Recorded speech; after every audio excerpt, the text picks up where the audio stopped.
ang lahat ng nanonood at nakikinig diyan sa my Facebook Live at pati na ang ating tagapagsalita na si Sheikh Jassim Macabando.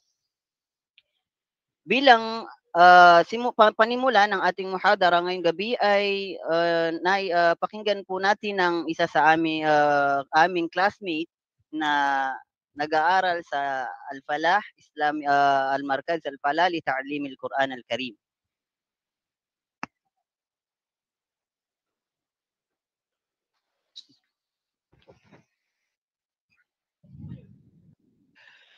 أعوذ بالله من الشيطان الرجيم فإذا قضيتم مناسككم فاذكروا الله كذكركم آباءكم أو أشد ذكرا فمن الناس من يقول ربنا آتنا في الدنيا وما له في الآخرة من خلاق ومنهم من يقول ربنا آتنا في الدنيا حسنة وفي الآخرة حسنة وقنا عذاب النار أولئك لهم نصيب مما كسبوا والله سريع الحساب واذكروا الله في أيام معدودات فمن تعجل في يومين فلا إثم عليه ومن تأخر فلا إثم عليه لمن اتقى واتقوا الله واعلموا أنكم إليه تحشرون ومن الناس من يعجبك قوله في الحياة الدنيا ويشهد الله على ما في قلبه وهو ألد الخصام.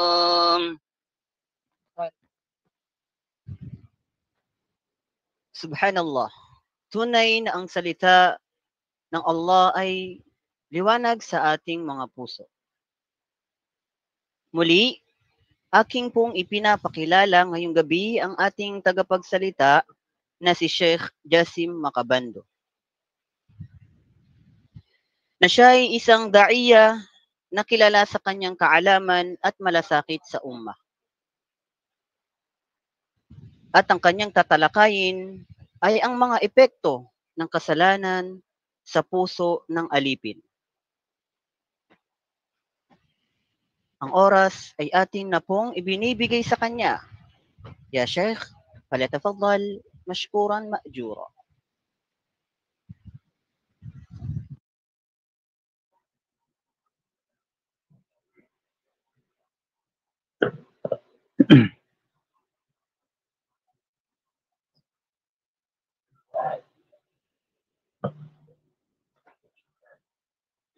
الحمد لله رب العالمين.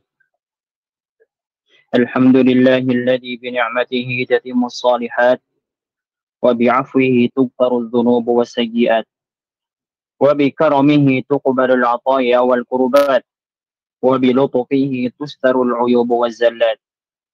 الحمد لله الذي أمات وأحيا ومنع وأعطى وأرشد وهدى وأضحك وأبكى. أشهد أن لا إله إلا الله وحده لا شريك له، له الملك وله الحمد وهو على كل شيء قدير. وأشهد أن محمدا عبده ورسوله وصلوات الله وسلامه عليه وعلى آله وصحبه ومن تبعهم بإحسان إلى يوم الدين. أما بعد. Assalamualaikum warahmatullahi wabarakatuh. Naririnig po ba na maayos, ya Sheikh Sadili? نعم يا شيخ واضح جدا. طيب. Ang lahat ng papuri ay para lamang sa dakilang Allah subhanahu wa ta'ala. Siya ang Allah subhanahu wa ta'ala na nagpakilala sa kanyang banal na aklat bilang isang Panginoon na walang karapat dapat sambahin na maliban sa kanya. Siya rin ang Allah subhanahu wa ta'ala na tagapaglikha ng lahat. Nilikha niya ang 7 palapag ng langit at lupa at alinman na napapaloob sa mga nilikhang ito. At siya rin na lumikha sa paraiso na kung saan ito ay igagawad sa kaniyang mga alipin na sumunod sa kaniyang mga utos at umiwas sa alinman ng kaniyang ipinagbawal. Siya rin na lumikha sa impyerno na kaniyang ipagkakaloob doon sa mga taong sumuway sa kaniyang mga utos at gumawa ng mga gawain na ikinagagalit niya na Allah subhanahu wa ta'ala. Para sa kanya ang lahat ng papuri sa lahat ng oras at lahat ng sitwasyon. Tayo bilang alipin ng Allah subhanahu wa ta'ala, wala tayong karapat-dapat sambahin maliban sa kanya. Bilang alipin ng Allah subhanahu wa ta'ala, wala tayong dapat gawin dito sa mundong ibabaw maliban na lamang doon sa mga bagay na nakakamtan natin yung kaluguran niya ng Allah subhanahu wa ta'ala.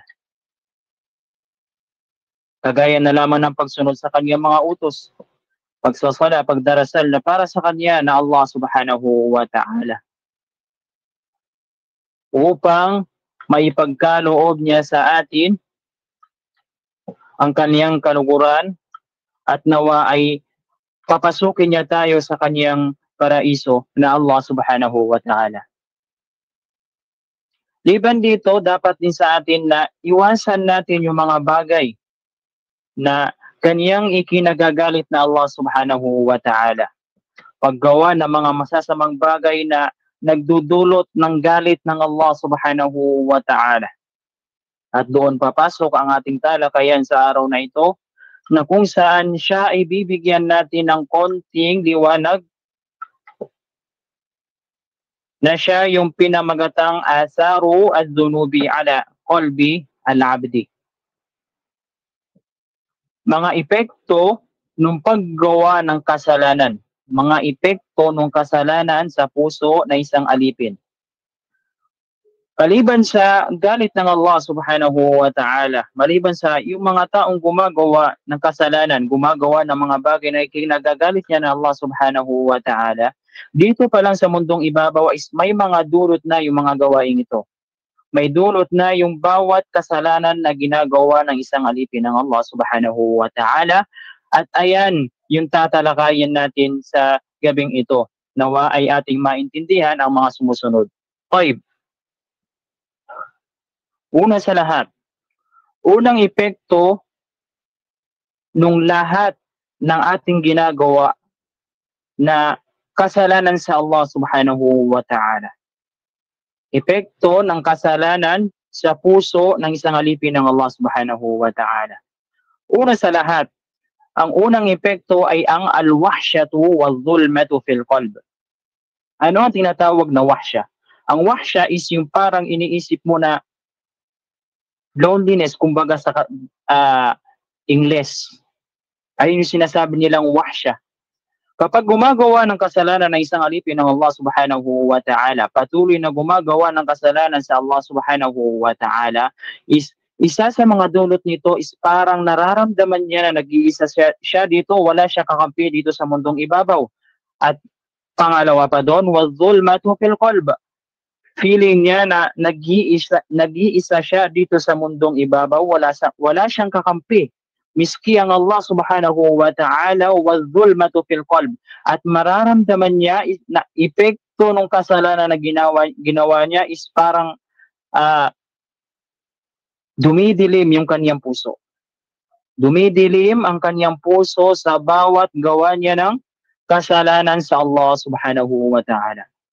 Sinabi ni Ibn Abdullah Sinabi ni Abdullah bin Abbas radhiyallahu anhuma, "Inna lil hasanati diya'an fil wajh wa nuran fil qalb wa sa'atan fil rizq wa quwwatan fil badan wa mahabbatan fi qulubil khalq."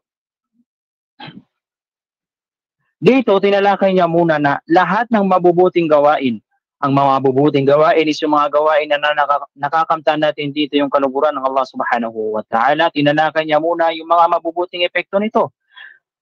Sinabi niya na tunay na ang kabutihan ay nagdudulot ng liwanag sa mukha, liwanag sa puso, kasaganahan sa panustos o doon sa rizq, lakas ng katawan at pagmamahal sa puso ng mga tao. Una, binanggit muna yan ni Abdullah bin Abbas radiyallahu anhu. Pangalawa, binanggit niya na wa inna lis-sayyi'ati sawadan fil wajh wa zulmatan fil qalb wa wahnan fil badan wa naqsan fil rizq wa bu'dan fil qalbi wa bughdan fi qulubi al-khalq. Sinabi niya dito is ipinaliwanag niya yung masamang epekto o yung epekto ng ginagawa ng isang alipin na Allah subhanahu wa ta'ala na kasalanan. Sinabi niya, at ang kasalanan sa Allah subhanahu wa ta'ala ay nagdudulot ng kaitiman sa mukha, kadiliman sa puso. Ayan ang sinasabi natin na zulmatun fil qalb, kadiliman sa puso, panghihina ng katawan, kakulangan sa panustos o kulang yung rizq sa kanya ng Allah subhanahu wa ta'ala. Kahit pa man ganon gaano kalaki yung rizq sa kanya ng Allah subhanahu wa ta'ala, ngunit hindi niya nararamdaman na sapat ito para sa kanya dahil doon sa kanya ginagawang kasalanan. At ang panghuli, pagkamunghi sa puso ng mga tao. At doon papasok yung wahsya. Kumbaga, namumunghi siya sa lahat ng ibang alipin ng Allah subhanahu wa ta'ala na feeling niya siya lang, nag-iisa, walang kakampi. Ayan ang unang epekto ng paggawa ng kasalanan o epekto ng kasalanan sa Allah subhanahu wa ta'ala sa puso ng isang alipin. Sa madaling salita, kullu ta'atin tuniru al-qalb. Lahat ng paggawa o sunod sa Allah subhanahu wa ta'ala ay nagbibigay liwanag sa puso. Kada gawa mo ng mabuti para sa Allah subhanahu wa ta'ala is naliliwanagan ng iyong puso. Ang alam natin na ang liwanag na yan ay nagsisilbi o itinuturo niya yung gabay o ang meaning ng nur, liwanag is gabay. Kullu ta'atin tuniru al-qalb. Lahat ng pagsunod sa Allah subhanahu wa ta'ala ay ginagabayan niya ang puso ng tao. Wa kullu ma'siyatin tudlimuhu wa tub'idu al-'abda 'anillahi subhanahu wa ta'ala. At lahat ng pagsuway sa Allah subhanahu wa ta'ala, paggawa ng kasalanan sa Allah subhanahu wa ta'ala is pinapadilim nito ang puso ng isang alipin. Pinapadilim nito ang puso ng alipin ng Allah subhanahu wa ta'ala at ito ay nagdudulot na nagpapalayo sa alipin sa kaniyang Panginoon. Kumbaga, kada gawa ng kasalanan is lumalayo ka sa Allah subhanahu wa ta'ala. Okay. Pangalawang epekto ng kasalanan sa puso ng isang tao. Ang pangalawa is turisu al-ma'asi, turisu al-dhul. Sa pamamagitan ng paggawa ng isang alipin ng Allah subhanahu wa ta'ala na gawain na nakakamtan niya dun yung kasalanan o nagkakasalanan siya sa kada gawa niya sa bagay na yun, is nakukuha niya rin yung kahihiyan. Kumbaga, lahat ng kasalanan, lahat ng paggawa ng hindi mabuti ay kahihiyan sa tao. Kahihiyan sa alipin ng Allah subhanahu wa ta'ala, parehas sa kaparehas niya na alipin, kahihiyan na dapat niyang kahihiyan na kumbaga parang nakapatong sa kanyang ulo, na hindi siya mapakali dahil doon sa ginawa niyang kasalanan, na always na lang na kumbaga hindi siya mapakali dahil nahihiya siya dahil doon sa nakasabit sa kanyang ulo na kanyang ginawang kasalanan. So kada gawa ng kasalanan ng isang tao, kada gawa ng isang gawain na nakakamtan niya yung puot galit ng Allah subhanahu wa ta'ala, is kahihiyan sa kanya. Lahat ng ginagawa ng isang alipin ng Allah subhanahu wa ta'ala na hindi nakakatuwa o hindi kalugod-lugod sa Allah subhanahu wa ta'ala, is kahihiyan ng kaniyang alipin. Wadhullu fi ma'siyatihi, at nakukuha yung kahihiyan na yun sa paggawa ng kasalanan, kagaya na lamang ng fa innal izzata ta'atullah. At kabaligtaran nun, nakukuha natin yung karangalan. Kabaligtaran nung kahihiyan is karangalan. So kada gawa mo rin ng pagsunod sa Allah subhanahu wa ta'ala, is nadadagdagan yung karangalan mo sa Allah subhanahu wa ta'ala dito pa lang sa mundong ibabaw. Kumbaga, tignan natin yung mga ulama natin. Kapag nalaman mo na itong taong ito is maraming kaalaman sa Islam, nagtuturo ng Islamikong mga bagay, is parang napakalaki ng tingin natin para sa kanya, para sa atin na sila naniniwala sa Allah subhanahu wa ta'ala. Parang napakalaki ng tingin natin doon sa mga taong parating sumusunod sa Allah subhanahu wa ta'ala. At iyon ang tinatawag na izzah. Man kana yuridu al-izzata falillahi al-izzatu jami'a. At kung sino man ang gusto ang karangalan, katotohanan na ang karangalan ay lahat nasa Allah subhanahu wa ta'ala. فَمَنْ أَرَادَ الْعِزَّةَ فَلْيَطْلُبَهَا بِطَاعَةِ اللَّهِ. At kung sino man ang hangarin o naghahangad ng karangalan dito sa mundong ibabaw at doon sa lalong-lalo na sa kabilang buhay, kanya itong hangarin sa pamamagitan ng pagsunod sa kanyang Panginoon na ang Allah subhanahu wa ta'ala. Sa madaling salita, al-izzu bita'a, ang karangalan ay nakakamtan sa pamamagitan ng pagsunod sa Allah subhanahu wa ta'ala. Wadhullu, at ang kahihiyan ay nakakamtan bil ma'siyah, ay nakakamtan sa pamamagitan ng paglabag sa Allah subhanahu wa ta'ala. Ayan ang pangalawa na epekto ng kasalanan. Epekto ng kasalanan doon sa puso ng isang alipin ng Allah subhanahu wa ta'ala, siya yung kahihiyan o pagkawala ng karangalan. Kumbaga, bumababa yung standard ng isang tao. Bigyan natin ng halimbawa, kapag alam natin na isang tao ay makasalanan, kunyari may mga ginagawang kasalanan, kagaya na lamang ng paririba, nagririba, hindi nagsasala, o kumbaga, hindi mabuti sa kanyang kapwa, hindi mabuti sa kanyang kapitbahay, magulang o kung sino pa man, hindi nagsasala, hindi nagsasaum. Parang ang tingin natin sa kanya is parang hindi naman sa minamaliit natin, ngunit parang natural na kumbaga wala tayong nakikitang karangalan o wala tayong nakikitang rason. Mahirap sa atin na igalang yung mga taong ito.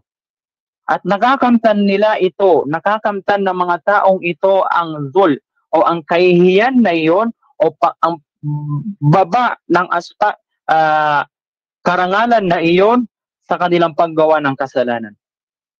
Ayan ang pangalawang bunga ng kasalanan sa Allah subhanahu wa ta'ala. Pagpapababa ng kumbaga standard na isang tao, maliit yung tingin sa kanila. Hindi lamang ng Allah subhanahu wa ta'ala, kundi pati ang ibang mga alipin ng Allah subhanahu wa ta'ala. At lalong-lalo na rin ng Allah subhanahu wa ta'ala. Napakaliit ng tingin ng Allah subhanahu wa ta'ala doon sa mga taong gumagawa ng kasalanan. Pangatlo, Pangatlong dulot ng paggawa ng kasalanan o paggawa ng hindi ka lugod-lugod sa Allah subhanahu wa ta'ala, tutba'u ala al-qalb. Ano nga ba ito? Basahin natin ang hadith ng Propeta Muhammad sallallahu alaihi wasallam. عن أبي هريرة رضي الله عنه عن رسول الله صلى الله عليه وسلم إن العبد إذا أخطأ خطيئة نكتت في قلبه نكتة سوداء فإذا هو نزع واستغفر وتاب سقل قلبه وإن عاد زيد فيها حتى تعلو قلبه وهو الران الذي ذكره الله تعالى كلا بل ران على قلوبهم ما كانوا يكسبون.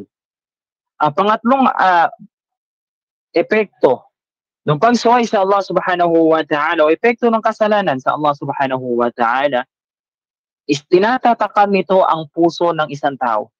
Tinatatakan ang puso ng isang tao. Paano? Sinabi ng Propeta Muhammad sallallahu alaihi wasallam, tunay na ang alipin. Kapag isang alipin ng Allah subhanahu wa ta'ala ay nagkasala, isang itim na tuldok ang inilalagay sa kanyang puso. Kapag gumawa ng kasalanan sa Allah subhanahu wa ta'ala ang isang alipin, natutuldukan ang kanyang puso ng itim na tuldok.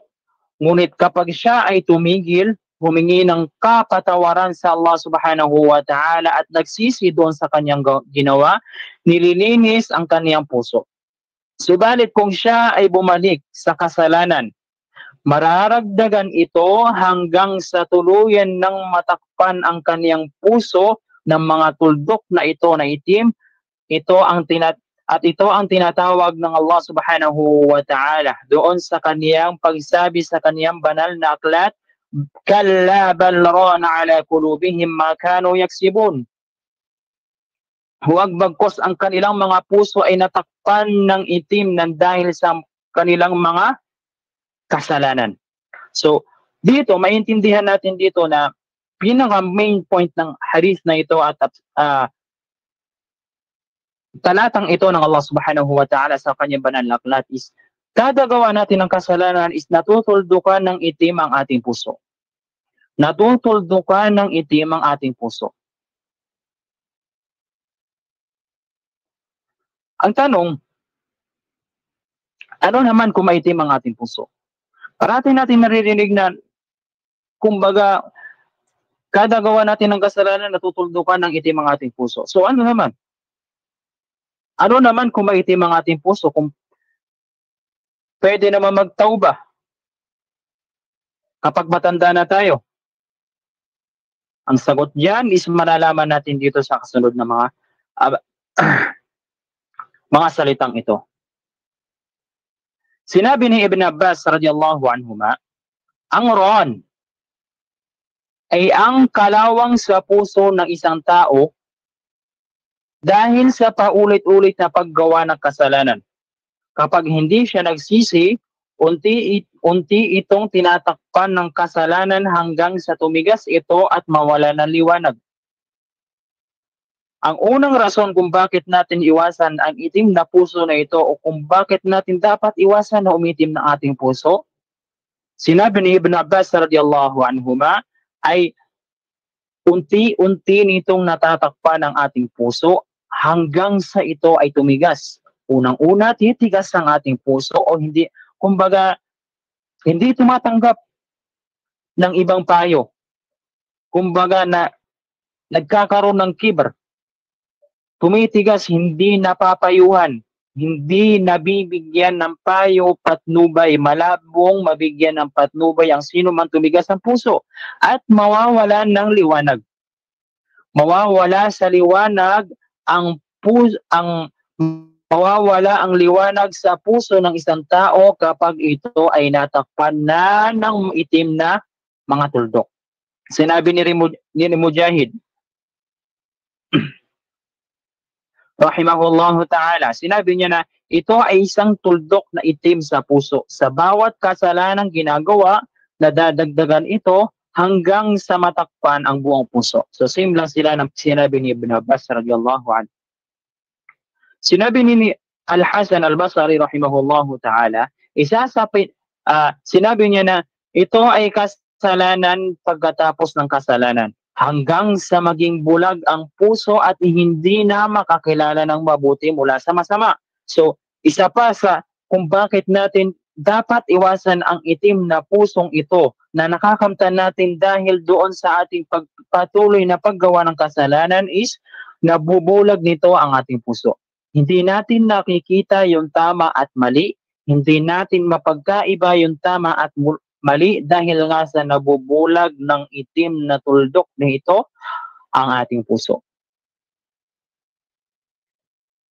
Sinabi rin Ibn al-Qayyim rahimahullahu ta'ala, ang puso ay unting-unting tinatakpan ng kadiliman sa bawat kasalanan na walang pagsisisi. Kapag naipon ito, nawawala ng kakayahan ang puso na tumanggap ng liwanag at pangaral. So ito, isa pa to sa epekto rason kung bakit natin dapat iwasan ang itim na puso na ito. Sinabi ni Ibn al-Qayyim rahimahullahu ta'ala na dahil kapag naipon ang mga tuldok na ito at tuluyang umitim ang ating puso, ay nawawalan ng kakayanan ng ating puso na tumanggap ng liwanag at pangaral. So ayan, alam na natin na ang dahilan kung bakit hindi tumatanggap ng pangaral ang ibang tao ay dulot ng kanilang mga ginagawang kasalanan. Ang unang dahilan o main reason kung bakit hindi tumatanggap ng pangaral ang isang tao ay dahil sa umitim na ang kaniyang puso. Tumigas na, nabulag na, umitim na ang kaniyang puso at dumilim at nawalan ng kakayanan na tumanggap ng liwanag at pangaral. Isa pa sa mga epekto ng ron na ito o itim na tuldok is hindi ito tinatabla ng paalala ng Quran o pangaral. Kumbaga, kapag naririnig niya yung mga talata ng Allah subhanahu wa ta'ala, parang wala lang sa kanya. Hindi siya natatakot kagaya ng mga sahaba ridwanullahi alaihim o kagaya ng mga salaf na kapag naririnig nila yung mga pagbabawal ng Allah subhanahu wa ta'ala, mga talata ng Allah subhanahu wa ta'ala is nararamdaman nila yung takot sa kanilang puso. Ang mga taong ito na parating gumagawa ng kasalanan is hindi tumatalab sa kanila ang mga talatang ito ng Allah subhanahu wa ta'ala dahil nga sa umitim na kanilang puso. Dumilim na ito at nawalan ng kakayanan na tumanggap ng liwanag at pangaral. Isa pa dito, nawawala ang takot sa Allah subhanahu wa ta'ala. Nawawala ang takot, parang kumbaga normal na sa kanila yung paggawa ng kasalanan. Isa pa, nawawala ang kababaang loob, nawawala yung kumbaga pagiging kumbaba, nagiging mutakabbir na yung tao, mapagmataas. So nagiging manhid sa kasalanan at nawawala ang damdamin sa pagsisisi. Ayun nga, same lang din, parang kumbaga hindi niya nararamdaman yung kasalanan na kanyang ginagawa. Hindi niya nararamdaman na masama yung kanyang ginagawa dahil nga sa paulit-ulit niya itong ginagawa hanggang sa naging normal na sa kanya, hanggang sa hindi niya na ito nakikita as ikinagagalit ng Allah subhanahu wa ta'ala. At ayan ang mga rason kung bakit natin dapat iwasan ang itim na pusong ito. Dahil nahihirapan ang puso na tumanggap ng pangaral at liwanag. Okay.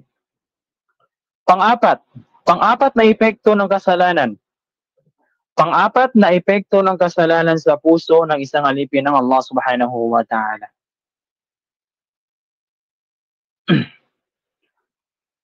Ang pang-apat is al-ma'asi tudhibu al-haya'a min al-qalb. Sinabi niya na Al-ma'asi o yung paggawa ng kasalanan is napapawala nito yung haya. Kumbaga yung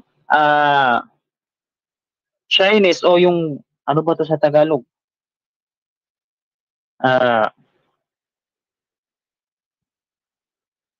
Pagkamahiyain, Sheikh.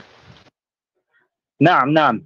Nawawala sa kaniyang puso dahil doon sa kaniyang paggawa ng kasalanan yung pagkakahiya. Hindi na siya nahihiya doon sa kaniyang ginagawa dahil doon sa patuloy niyang paggawa ng kasalanan. Sinabi ni Ibn Mas'ud radiyallahu an Nabi sallallahu alaihi wasallam annahu qala inna mimma adraka an-nasu min kalam an-nubuwah al-ula idza lam tastahi fasna' ma shi'. Sa pinakamalapit na kahulugan nito sa Tagalog, kapag wala ka ng hiya, gawin mo na lang ang gusto mo. Sinabi ng Propeta Muhammad sallallahu alaihi wasallam, kapag wala kang hiya, gawin mo na kung anong gusto mo. Ngunit, ano nga ba ibig sabihin dito ng Propeta Muhammad sallallahu alaihi wasallam? Ang hadis na ito ay hindi paghihikayat na gumawa ng kahit anong nais mo, kundi isa itong babala na galing sa Propeta Muhammad sallallahu alaihi wasallam. Ang meaning nito o ang nais ipahatid ng Propeta Muhammad sallallahu alaihi wasallam ay kapag ang hiya, shyness, modesty ay nawala sa isang tao o isang alipin ng Allah subhanahu wa ta'ala, nawawala na rin ang takot niya sa paggawa ng mali. Ang hiya ay isa sa mahalagang bahagi ng iman o pananampalataya. At kapag ang tao ay may hiya, hindi niya gagawin ang haram. Hindi siya magsasalita ng masama at iiwas siya sa kahihiyan sa harap ng Allah subhanahu wa ta'ala at sa kanyang kapwa, alipin ng Allah subhanahu wa ta'ala. So ang sinabi nito ng Propeta Muhammad sallallahu alaihi wasallam is hindi pa niyaya na gawin mo yung gusto mo kung wala kang hiya. Ito ay babala na huwag kang mawawalan ng hiya. Dahil kapag nawala sa iyo ang hiya, ay magagawa mo yung mga bagay na gusto mo. Kahit paman, hindi ito kalugod-lugod sa Allah subhanahu wa ta'ala. Ayan ang nais iparating na Propeta Muhammad sallallahu alaihi wasallam. Bago pa man yan, sinabi natin kanina na yung paggawa ng kasalanan is nagdudulot ng kahiyaan. Ngunit sinabi naman natin dito na ang paggawa ng kasalanan ay nagpapawala ng hiya. Ano nga ba ibig sabihin nito? Kumbaga parang contradict. So, i-explain muna natin ito bago tayo tumungo doon sa isa pa. Ang meaning nito is kapag gumagawa ng kasalanan isang tao is napapatong sa kanyang ulo yung kahihiyan. Kumbaga, nananatiling kahihiyan yung kanyang ginagawa. Ngunit sa kanyang sarili, hindi niya ito nakikita na kahihiyan o masama. Ayan ang ibig sabihin ng dalawang ito. Ang maasi ay nagdudulot ng kahihiyan at nagpapawala rin ito ng hiya. Ang paggawa ng kasalanan ay kahihiyan, ngunit hindi ito nakikita o hindi nahihiya ang gumagawa nito. Ayan ang nais niyang ipahiwatig doon sa kanyang sinabi.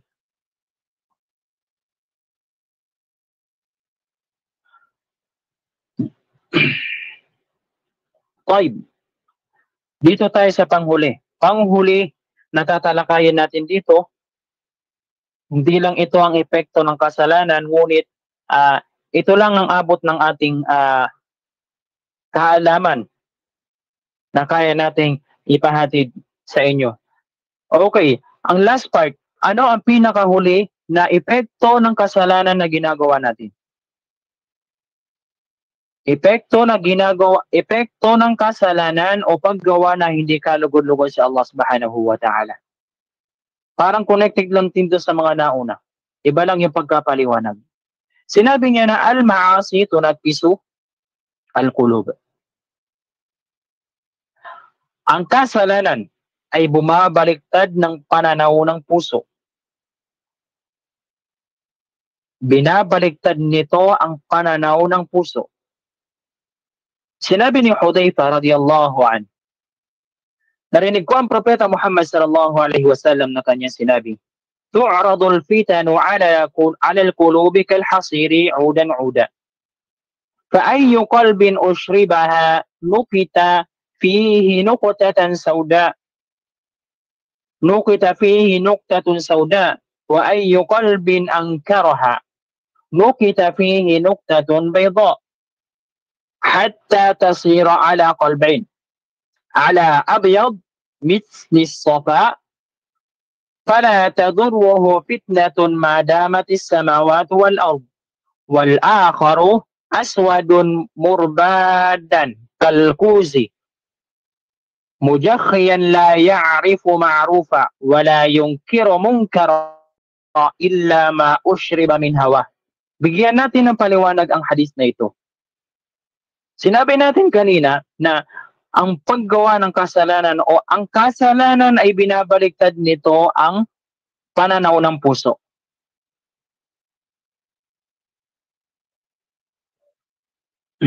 Sinabi ng propeta Muhammad sallallahu alaihi wasallam, ipinapakita ang fitna. Kumbaga inihalimbawa ito ng propeta Muhammad sallallahu alaihi wasallam doon sa higaan. Doon sa kumbaga pagpapaliwanag doon sa fitna na yung epekto niya sa puso ng isang alipin ng Allah subhanahu wa ta'ala. Inihalimbawa niya ang puso ng isang tao bilang higaan. Na kung saan kada gawa ng kasalanan ng isang tao ay namamantsahan ang higaang ito. Ipinapakita ang mga tukso o fitna sa puso tulad ng banig. Isa-isa itong inilalatag. Ang sino mang puso ang tumanggap nito, itong fitna na ito, nagkakaroon ito ng isang itim na tuldok. At ang sino mang tumanggi rito, kumbaga, malagpasan niya yung pagsubok na yun o yung fitna na yun, nagkakaroon ng isang puting tuldok hanggang sa ang puso ay maging dalawang uri. Kumbaga, paulit-ulit na nangyayari yung bagay na iyon. Simula sa kanyang pagkabata, simula doon sa part ng kanyang buhay na nalilista na yung kanyang kasalanan, doon yun magsisimula. Kapag ka gumawa ng mabuti, malalagyan ng puting liwanag, at kapag naman gumawa ng kasalanan is malalagyan ng itim na liwanag. Hanggang sa sinabi ng propeta Muhammad sallallahu alaihi wasallam, hanggang sa dumating doon sa punto na mapunta sila doon sa dalawang sitwasyon. Na kung hindi siya iitim, ay siya ay puputi. Kung hindi mangingibabaw ang kaniyang puti, ay mangingibabaw ang kaniyang itim. Ala abyadin mithla safa fala tadurruhu fitnatun madamat samawat wal ard. Hanggang ito sa pumuting-pumuti na hindi na ito mamamansyahan nung kasalanan o fitna. Kumbaga doon sa puputing ito dahil doon sa kanyang paggawa ng alinman na kinaluluguran ng Allah subhanahu wa ta'ala, hanggang dumating doon sa punto na hindi na ito, kumbaga gumawa man siya ng kasalanan, is parang nasasapawan na dahil doon sa puti ng kanyang puso. Ngunit sa kabilang bahagi, wal akhar, kung hindi siya puputi ay siya ay iitim. Na kung saan iitim siya na la ya'rifu ma'rufa wala yunkiru munkara illa ma ushriba min hawa. Hanggang sa ito ay umitim, sinabi ng propeta Muhammad sallallahu alaihi wasallam, kung hindi siya puputi, iitim, hanggang sa hindi niya na makilala ang tama at mali. At hindi niya na rin kinamumunghian ang mga bagay na dapat kamunghian illa ma ushriba min hawa. Maliban na lamang doon sa sinasang-ayunan ng kaniyang pagnanasa. Kumbaga, wala ng moralidad. Ang kaniyang moralidad ay ang kaniyang sarili. Kung ano ang tingin niyang tama, ayun ang kaniyang gagawin. At kung ano ang tingin niya ay mali, ayun ang hindi niya gagawin. Hindi siya babase sa ibinigay ng kaniyang Panginoon na batas, hindi siya sumusunod sa mga pinag-uutos ng Allah subhanahu wa ta'ala, hindi niya rin nilulubayan yung mga bagay na kinamumunghian ng Allah subhanahu wa ta'ala, ngunit kanyang sinusunod at kanyang sarili, at iniiwasan niya rin yung kaniyang mga kumbaga hindi maganda sa kanyang paningin. Ang batas niya na isang kaniyang puso, na itim, na walang sinusunod maliban na lamang sa kinamumunghian ng Allah subhanahu wa ta'ala. Ayan. Ayan ang panghuling tatalakayan natin na bunga, asar, epekto ng kasalanan. Binabaliktad nito yung pananaw ng puso. Ang tingin mo sa tama ay mali, at ang tingin mo sa mali ay tama. Hatta yaral batila haqqa, wal haqqa batila, wal ma'rufu munkara, wal munkara ma'rufa. Hanggang sa makita niya yung mali bilang isang tama at yung tama bilang isang mali, wal ma'rufu munkara, at yung mga bagay na ipinag-utos ng Allah subhanahu wa ta'ala ay makikita niya bilang isang kamunghi-munghi, kinamumunghian niya, wal munkaru ma'rufa. Kumbaga makikita niya yung mga hindi kalugon-lugon sa Allah subhanahu wa ta'ala bilang isang maganda ang tingin niya doon sa mga bagay na kamunghi-munghi. Kung mamarapati natin ang mga yan, madami tayong makikita dyan sa social media. May mga makikita tayong mga tao na kumbaga mararamdaman natin na kahihiyan na yung kanilang ginagawa. Ngunit kapag ating itong sinuway, ay parang hindi nila nararamdaman. Hindi nila nararamdaman na kahihiyan yung kanilang ginagawa. May mga iba naman na sinasabi na hindi ito mali. Suwayin mo, sinabi mo na, oh, wag kang makinig dyan, wag kang pumunta sa concert ni ganto. Kasi mali yan. Tapos sasabihin sa'yo na, ano bang mali sa pagkanta? Nagkakatuwaan lang naman kami. May mga iba rin tao na sasabihin mo, susuway mo sa kanilang mga maling gawain, sasabihin sa'yo, you just live once in a lifetime. Why not enjoy it? Mamumuhay ka lang dito sa mundong ito ng isang beses, bakit hindi mo pa lubos-lubusin? So, nabaliktad na yung pananaw nila dito sa mundo. Nabaliktad na o hindi na tama yung pananaw ng kanilang puso dahil doon sa itim ng kanilang puso. Dahil doon sa kanilang mga ginagawa, at umitim na ang kanilang puso at nawalan na ng kahihiyan ang kanilang puso na tumanggap ng liwanag at pangaral. Kaya dapat nating iwasan ang mga ito. Iwasan dapat ng isang alipin ng Allah subhanahu wa ta'ala na magkaroon ng kasalanan sa Allah subhanahu wa ta'ala.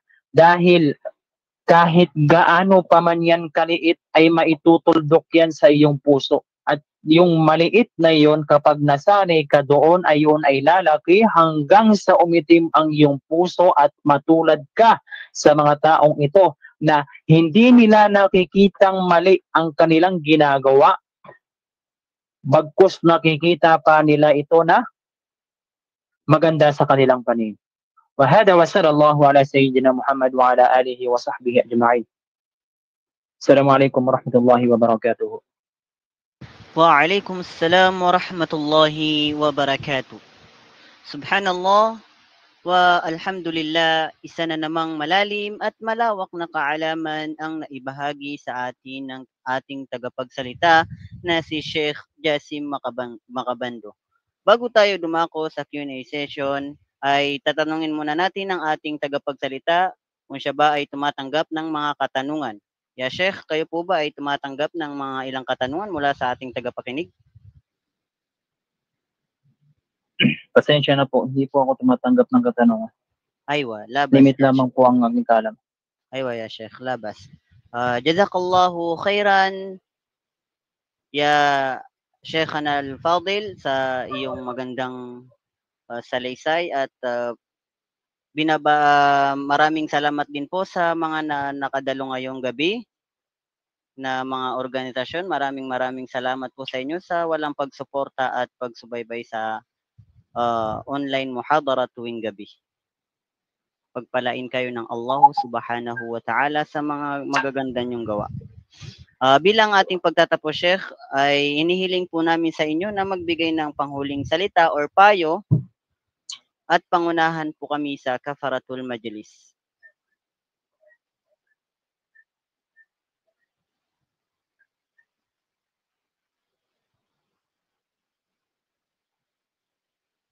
Alhamdulillah wa salatullahi wa salamuhu ala nabiyhi al-Mustafa Muhammad bin Abdullah wa ala alihi wa sahbihi wa man wala. Amma ba'd. Assalamualaikum warahmatullahi wabarakatuh. May nakita akong pananalita na nais kong ipahatid sa inyo. Sinasabi niya na hindi natin alam ang huling linya ng ating kwento, ngunit may isang bagay tayong kayang gawin ngayon. Magsimula kang mabuhay bilang taong nais mong mamatay dahil mamamatay tayo kung paano tayo nabuhay. Subhanakallahumma wa bihamdik, nashhadu an la ilaha illa ant, nastaghfiruka wa natubu ilaik. Assalamualaikum warahmatullahi wabarakatuh. Waalaikumsalam warahmatullahi wabarakatuh. Alhamdulillah, naway maging ilaw at gabay ang ating natutunan ngayong gabi. Hindi sapat ang kaalaman kung hindi ito isa sa buhay. Gamitin natin ito upang lalo tayong mapalapit kay Allah subhanahu wa ta'ala. Hanggang sa muli mga kapatid sa pananampalatayang Islam. Wassalamualaikum warahmatullahi wabarakatuh.